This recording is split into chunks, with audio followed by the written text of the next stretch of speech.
letošnjo seznanitev v sodelovanju z Slovensko vojsko izvaja v jesenskem delu. Na seznanitev smo povabili preko 800 fantov, in sicer v 2 vojašnice. Fante seznanili z možnostjo sodelovanja s Slovensko vojsko, predvsem z možnostjo zaposlitve v Slovenski vojski, kjer je letošnja novost ta, da se je starostna meja povišala na 27 let. Z letošnjo udeležbo na seznanitvi smo zelo zadovoljni.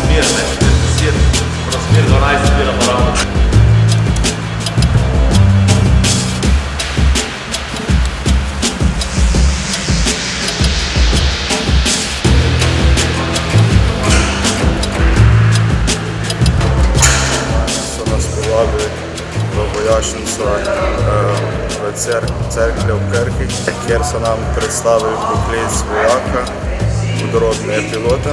Razmišljam tudi sam, da bi se nekoč vpisal v strojno šolo in postal pilot Slovenske vojske.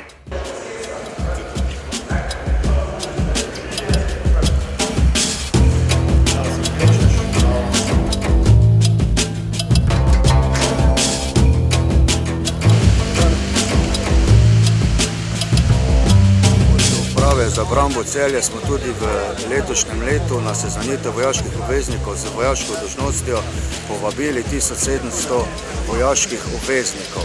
Danes izvajamo seznanitev v Velenju, kamor smo povabili 321 vojaških obveznikov v 2 skupinah.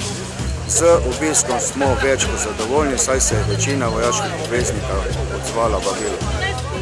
Videli smo v lanskem letu, ko so uspešno opravljali svojo misijo pri zaščiti slovenske meje in pa tudi sicer v naravnih nesrečah, takrat, ko potrebujemo, so seveda vedno na razpolago. Torej, njihova aktivnost ni samo obramba države, ampak njihova aktivnost je pravzaprav prepletena in vpeta v vsakdanje življenje nas, ki živimo tukaj v Sloveniji.